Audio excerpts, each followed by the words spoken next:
24 ноябри соли 2020 дар шаҳри Москва мулоқотҳои хосаи раиси Маҷлиси Миллии Маҷлиси Олии Ҷумҳурии Тоҷикистон муҳтарам Рустами Эмомалӣ ва раиси Шӯрои Федератсияи Маҷлиси Федералии Федератсияи Россия муҳтарам Валентина Матвиенко, инчунин ҳайатҳои расмии Маҷлиси Миллии Маҷлиси Олии Ҷумҳурии Тоҷикистон ва Шӯрои Федератсияи Маҷлиси Федералии Федератсияи Россия дар ҳайати васеъ доир гардиданд.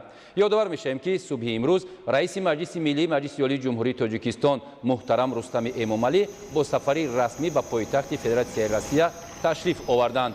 боздиди мазкур нахустин сафари хориҷии роҳбари мақомоти болоии парламенти Ҷумҳурии Тоҷикистон ба кишвари хориҷӣ маҳсуб меёбад.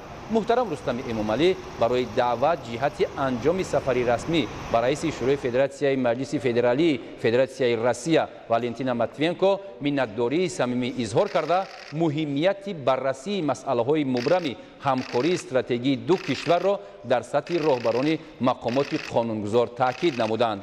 бо қаноатмандӣ зикр гардид ки муносибатҳои дӯстона ва ҳамкории стратегии Тоҷикистону Россия имрӯзҳо дар ҳама самтҳо муттасил рушд ёфта, робитаҳои байни парламентӣ мунтазам ба сатҳи сифатан нав мегузаранд. зимни музокирот як қатор масъалаҳои умда, аз ҷумла ҷанбаи иқтисодии ҳамкориҳои дуҷониба ки яке аз муҳимтарин бахш ба ҳисоб рафта таваҷҷӯҳи доимии ҷонибҳоро тақозо менамояд, баррасӣ гардиданд.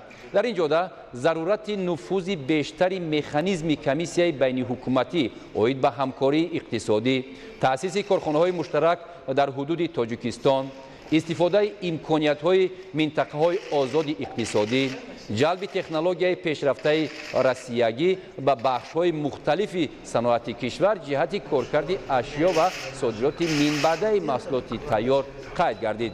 зимни мулоқоти дуҷониба инчунин масъалаҳои марбут ба раванди муҳоҷирати меҳнатӣ мавриди баррасӣ қарор гирифтанд. зимнан зарурати аз ҷониби сохторҳои соҳавӣ идома додани корҳо оид ба ҳалли мушкилоти рӯзмарраи бахши мазкур, аз ҷумла содагардонии тартиби ба қайд гузоштан ва гирифтани патент барои кор, баррасӣ намудани имконияти авфи муҳоҷирати такрорӣ нисбат ба шаҳрвандони Тоҷикистон ва барқарор кардани хатсариҳои ҳавоии мунтазам миёни ду давлат ишора гардид.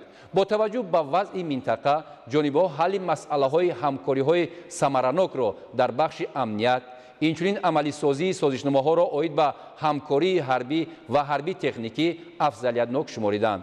ҳамзамон ба ҳамкориҳои самти фарҳангию башардӯстӣ, аз ҷумла соҳаи маориф таваҷҷӯҳи хоса зоҳир карда шуд.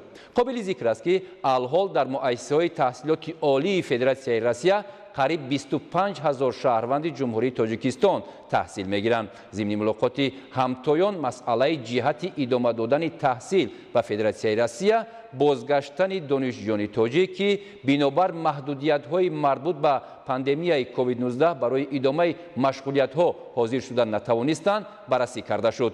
ҷонибҳо ҳавасмандии худро барои тақвияти ҷараёни амалигардонии лоиҳаҳои дуҷониба дар соҳаи маориф, аз ҷумла созишнома оид ба бунёди 5 муассисаи таҳсилоти миёнаи умумии забони таҳсилоташ русӣ дар шаҳрҳои Тоҷикистон иброз намуданд.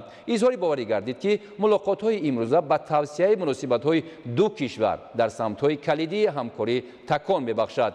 тамоили мусбати ҳамкории мутақобила дар бахшҳои сиёсӣ, тиҷоратию иқтисодӣ, башардӯстӣ, ҳарбӣ, техникӣ ва дигарҳо ба назар расида, ба ин пеш аз ҳама муколамаи мунтазами сиёсӣ дар сатҳи сарварони давлатҳо мусоидат менамояд. аз рӯи натиҷаи мулоқотҳо ҷонибҳо назари некбинонаи хешро аз дурнамои ҳамкории стратегии ду кишвар таъкид карданд ва изҳори умед намуданд ки боздиди раиси Маҷлиси Миллии Маҷлиси Олии Ҷумҳурии Тоҷикистон муҳтарам Рустами Эмомалӣ ба Федератсияи Россия ба муносибатҳои бисёрсоҳаи миёни Тоҷикистону Россия нерӯи тоза бахшида, дар навбати худ масъалаҳои ба миён гузоштаи ҷониби тоҷикистонӣ мавриди таваҷҷӯҳи дахлдори Шӯрои Федератсия қарор хоҳанд гирифт. ҳамчунин раиси Маҷлиси Миллии Маҷлиси Олии Ҷумҳурии Тоҷикистон муҳтарам Рустами Эмомалӣ бо арзи адаб раиси Шӯрои Федератсияи Маҷлиси Федералии Федератсияи Россия муҳтарам Валентина Матвиенкоро барои анҷоми сафари расмӣ ба Тоҷикистон даъват намуданд.